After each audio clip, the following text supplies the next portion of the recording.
Eżempji prattiċi ta' individwi u kopji f'ċirkostanzi tal-ħajja differenti juru kif il-faxex kollha tal-familji f'pajjiżna, partikolarment dawk fil-faxxa t'isfel u dik medja, se jaraw titjib fit-dħul tagħhom bis-saħħa tal-miżuri mħabbrin mill-Ministru għall-Finanzi Clyde Caruana. F'żewġ rapporti separati li deru fil-gazzetti Kulħadd u t-Torċa, fl-aħħar ħarġa tagħhom ġie spjegat kif familji, ħaddiema u pensjonanti se jkunu qegħdin igawdu minn titjib sostanzjali tal-ħajja bil-baġit tas-sena d-dieħla mħabbar it-tnejn li għadda. Mill-eżempji li nġiebu jirriżulta li koppja ta' pensjonanti l fuq minn 75 sena u fuq livell inqas ta' pensjoni se tesperjenza titjib ta' 8 euro fil-ġimgħa, żieda ta' 50 euro fl-għotja jekk għadhom jgħixu f'darhom, titjib fl-allowance supplementari ta' 188 euro u 798 euro oħra mill-mekkaniżmu addizzjonali. B'hekk se jkollhom titjib fit-dħul ta' 1452 euro jew 25% aħjar mill-ewwel sentejn ta' din il-leġislatura u aktar mid-doppju tal-leġislatura preċedenti. Dan meta fl-aħħar sentejn raw żieda ta' madwar 1110 euro mal-budget 2023 u 1208 euro mal-budget 2024, waqt li fil-leġislatura li għaddiet iż-żieda medja annwali għalihom kienet ta' madwar 730 euro. Koppja ta' anzjani ta' 70 sena pensjoni massima għar-raġel u dħul ieħor ta' 4000 euro, waqt li l-mara bla pensjoni għax ma ħallsitx biżżejjed bolol se tara titjib ta' 8 euro fil-ġimgħa, aġġustament fil-pensjoni massima ta' 11 euro fil-ġimgħa u 2 euro fil-ġimgħa fil-bonus addizzjonali, titjib ta' 250 euro fil-bonus għal-mara u 436 euro mill-mekkaniżmu addizzjonali.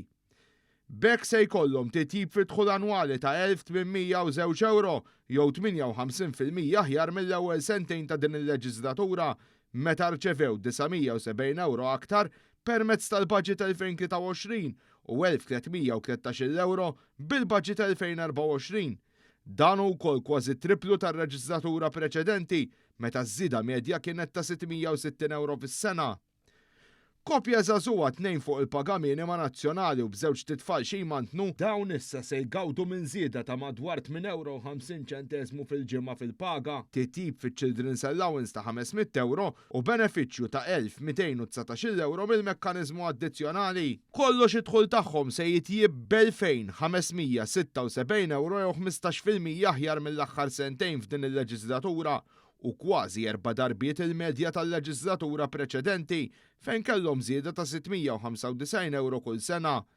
Bil-budget 2023 u dak għall-2024 din il-familja kienet żdiedet bi kważi 1310 euro u 3187 euro rispettivament.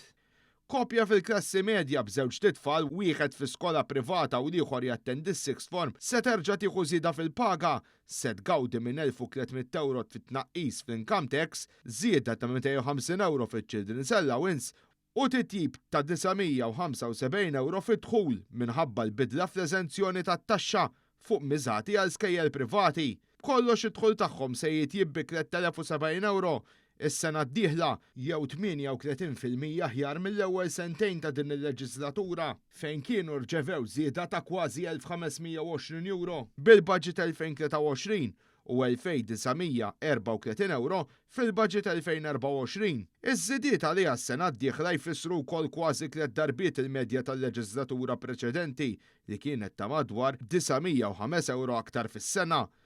F'eżempji mill-gazzetta t-Torċa dwar persuni li se jgawdu mit-tnaqqis fit-taxxa ta' dħul, jirriżulta li fil-każ ta' komputazzjoni singola li frankar se jvarja minn 485 euro sa 675 euro, waqt li dawk li huma rreġistrati taħt il-komputazzjoni ta' ġenitur se jifrankaw bejn 375 u 650 euro fl-2025.